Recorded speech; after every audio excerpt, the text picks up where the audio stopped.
Doctor Anjan Shastri, doctor Anjan Shastri.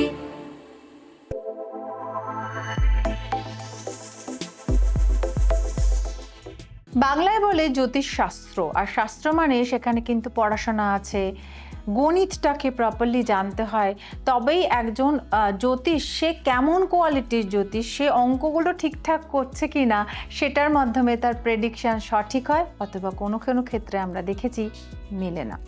তো সেরকমই একজন মানুষ আমাদের সঙ্গে সর্বদা আছেন, আমাদের সঠিক পথ প্রদর্শক হিসেবে আছেন এবং আমাদের সবসময় সঠিক গাইড করেন। সেই ডক্টর অঞ্জন শাস্ত্রীকে নিয়ে শুরু করছি আজকের অনুষ্ঠান জ্যোতিষ অঙ্গনে অঞ্জন। পাশেই আছে অঞ্জন। অঞ্জন, তোমাকে অনেক অনেক স্বাগত। Thank you. আর এই যে প্রেডিকশন, এটা তো এমনি এমনি হয় না, এটা অনেক রিসার্চ, অনেক খাটুনি। তোমাকে এই যে আজকে এসে এখানে বসে বলছো, এটার পিছনে তোমার হয়তো 15 দিনের একটা খাটুনি আছে একদম। পুরো জিনিসটা রেডি করার জন্য। তো নাথিং ইজ ইজি অ্যাকচুয়ালি, এবং জ্যোতিষশাস্ত্র তো অবশ্যই মানে কন্টিনিউয়াসলি এটা পড়াশোনার মধ্যে থাকতে হয়। তো সেক্ষেত্রে আমরা যেটা শুরু করেছি, তুমি যেটা বলেছিলে যে 2026-এ রাশি অনুযায়ী একটা ইন জেনারেল তাদের কেমন যাবে ধারণা দেওয়া যায়। একদমই তাই। তো আমরা ক্রমশ এগোচ্ছি, আমাদের অলরেডি অনেকগুলো রাশি কভার হয়ে গেছে।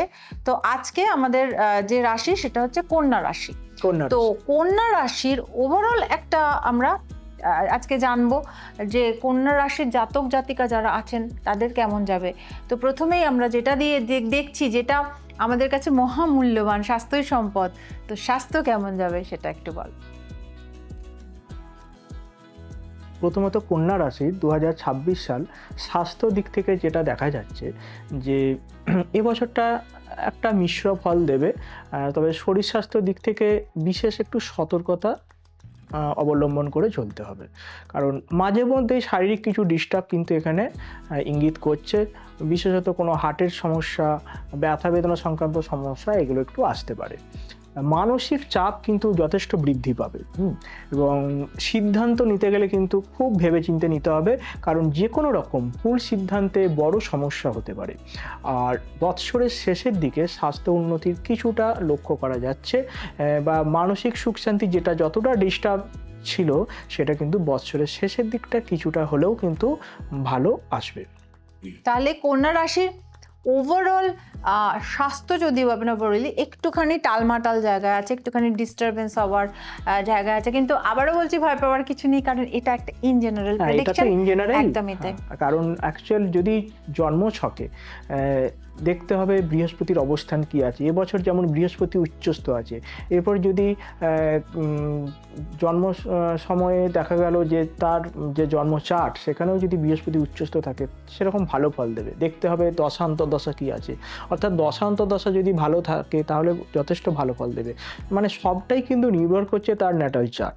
সেই চার্ট যদি ভালো থাকে, এটা তো ওভারঅল আমি একটা জিস্ট বলছি অবশ্যই, এবং যদি কোনো গ্রহ দুর্বল থাকে, সেই গ্রহের প্রতিকার নেই, তাহলে সমস্যা আসবে। সবসময় সব কিছু যোগ আমরা বলতে পারি, কিন্তু যোগটা থাকলেই যে তার হবে এটা কিন্তু নয়, কারণ তার ব্যক্তিগত জন্মছকে সেই যোগ বা সেই যে দশান্তদশার যে শুভ যোগ এইগুলো কিন্তু থাকতে হবে, নাহলে কিন্তু সম্ভব নয় কোনটাই। ঠিক ঠিক একেবারেই তাই। সেটা তো ভয় পাওয়ার কিছু নেই, কারণ এটা একেবারেই একটা ওভারঅল প্রেডিকশন।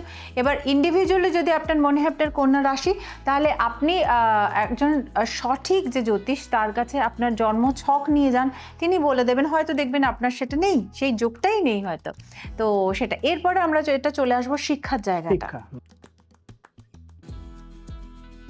এবছর 2026 সাল কন্যা রাশির যে সকল জাতক জাতিকা আছে তাদের এবছরে বাল্য শিক্ষার দিক থেকে আমি যদি প্রথমত বলি, যথেষ্ট কিন্তু শুভ। অর্থাৎ বাল্য শিক্ষায় যথেষ্ট উন্নতি আসবে, বা পড়াশোনা থেকে ভালো মানোন্নয়ন হবে এবং শিক্ষার একটা যথেষ্ট সম্প্রসারণ এবং ভালো আশা করা যায় যে ভালো একটা ফল কিন্তু আশা করতে পারে। আর এছাড়া যেটা বলবো যে উচ্চশিক্ষার দিকটা দেখা যাচ্ছে যে মোটামুটি বিশেষ শুভই বলবো। উচ্চশিক্ষার দিকে প্রথম দিকটা কিছুটা বাধা বিপত্তি থাকবে, একটু কনসেন্ট্রেশনের প্রবলেম থাকবে, তবে সেটা কিন্তু আস্তে আস্তে সেটা রিকভার করবে এবং আস্তে আস্তে অগ্রগতি আসবে, এবং উচ্চশিক্ষার ক্ষেত্রে যথেষ্ট কিন্তু এটা শেষে কিন্তু সাফল্য আসবে। আর যারা চিকিৎসা শাস্ত্র নিয়ে বিশেষত চেষ্টা করছেন, যে শিক্ষার্থীরা যারা আছে তারা চিকিৎসা শাস্ত্র নিয়ে যারা পড়াশোনা করছে তাদের ক্ষেত্রে কিন্তু যথেষ্ট একটা সাফল্য আসবে, এটাও কিন্তু দেখা যাচ্ছে। তাহলে ওভারঅল যেটা দেখা যাচ্ছে যে কন্যা রাশির কিন্তু শিক্ষাক্ষেত্র যথেষ্ট ভালো জায়গায় অবস্থান করছে এবং 2026-এ শিক্ষার জায়গাটা কিন্তু কন্যা রাশির জন্য খুবই ভালো। এরপরে আমরা যেটা নিয়ে কথা বলবো সেটা হচ্ছে কর্ম এবং ব্যবসা। কন্যা রাশির 2026-এ কর্ম এবং ব্যবসা জায়গাটা কি বলছে? 2026 সাল কন্যা রাশির কর্মের দিক থেকে আমি প্রথমত বলবো যে এবছর কর্মপ্রার্থীদের কর্মলাভের যথেষ্ট সম্ভাবনা আছে। প্রচেষ্টা যদি সঠিক করতে পারেন তাদের কিন্তু নতুন কোনো কর্মপ্রাপ্তি হতে পারে। যারা কর্ম পরিবর্তন করতে চাইছেন তাদেরও এই বছরটি যথেষ্ট উপযুক্ত, পরিবর্তনও হতে পারে। আর বিজনেস ক্ষেত্রে যারা আছেন তারা যদি সঠিক পরিশ্রম করেন, প্রথমের দিকটায় হয়তো অর্থলাভে কিছুটা বাধা থাকলেও বছরের শেষের দিকে যথেষ্ট পরিমাণ একটা অর্থলাভ ঘটবে এবং সামগ্রিক ব্যবসায় কিন্তু একটু শ্রীবৃদ্ধি ঘটবে, এইরকম একটি সংযোগ দেখা যায়। বাহ, খুবই ভালো। তাহলে এক্ষেত্রে আমরা দেখতে পাচ্ছি কর্ম এবং ব্যবসায়িক ক্ষেত্রে কন্যা রাশির জাতক জাতিকাদের জন্য অত্যন্ত শুভ একটি সময় 2026। এরপরে আমরা যেটা নিয়ে কথা বলবো প্রেম এবং বিবাহজনিত সম্পর্কের জায়গাটা, কারণ এটা আমাদের জীবনকে এগিয়ে নিয়ে যেতে এবং মানসিকভাবে ভালো থাকার জন্য এটা ভীষণভাবে একটা মানে কি বলবো, একটা ভীষণ একটা ইন্সপিরেশনের কাজ করে। তো সেই জায়গা থেকে জেনে নেবো যে কন্যা রাশির যারা প্রেম করছেন বা প্রেমে পড়তে চাইছেন বা যাদের অলরেডি বিয়ে হয়ে গেছে তাদের জন্য কেমন। এবছর 2026 কন্যা রাশির প্রেম এবং বিবাহ দিক থেকে যেটুকু বলবো, দেখা যাচ্ছে যে প্রেমজ সম্পর্কের দিকটা খুব একটা শুভ নয়। যে কোনো রকম ভুল প্রেমের সূচনা হতে পারে, সম্পর্কে যারা আছে তাদের ক্ষেত্রে সেই জটিলতাও সৃষ্টি হতে পারে, এরকমই একটি সংযোগ দেখা যাচ্ছে। তবে এমনও হতে পারে কোনো রকম বিচ্ছেদ, এ ধরনের ঘটনাও ঘটতে পারে। আর এবছরের শেষের দিকটাতে অবিবাহিতদের বিবাহ হওয়ার সম্ভাবনা আছে। দাম্পত্য জীবনটা খুব একটা সুখের নয় এবছরটা, খুব সাবধানে থাকতে হবে, কারণ যে কোনো রকম সুখ শান্তি ব্যাহত হতে পারে, পারিবারিক শান্তি নষ্ট হবে, এমনকি একটা বিচ্ছেদ হওয়ার মতো পরিস্থিতি তৈরি হতে পারে।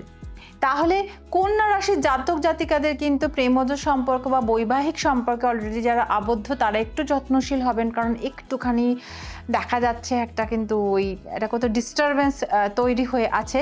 একটু যত্নশীল হলে কিন্তু আমার মনে হয় এই জায়গাটা থেকে বেরিয়ে আসা সম্ভব।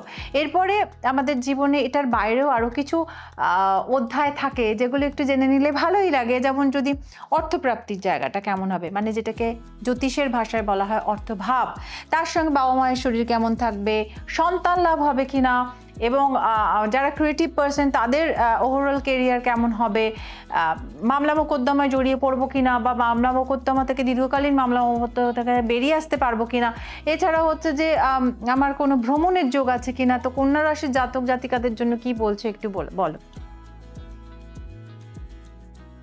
এবছর কন্যা রাশির জাতক জাতিকার অর্থভাগ্য প্রথমত যেটুকু দেখা যাচ্ছে যে এবছর অর্থনৈতিক ক্ষেত্রটি একটু মধ্যম প্রকার, একটু মিশ্র ফল বয়ে আনবে। অর্থ আয় হবে কিন্তু ব্যয়ের মাত্রাও সাথে সাথে বৃদ্ধি পাবে, এবং তবে খুব চেষ্টা করতে হবে একটু ব্যয় সংকোচন করার।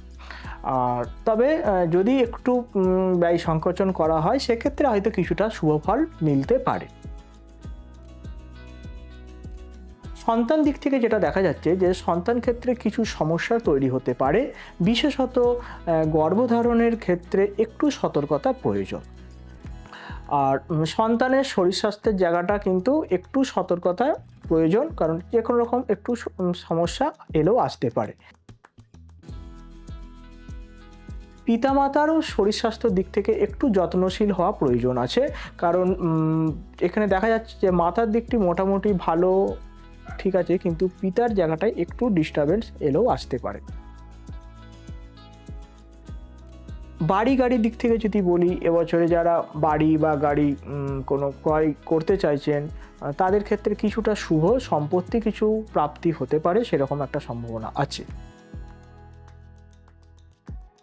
যদি মামলা মোকদ্দমা থাকে তা কিন্তু নিষ্পত্তি হওয়ার একটা সম্ভাবনা আছে।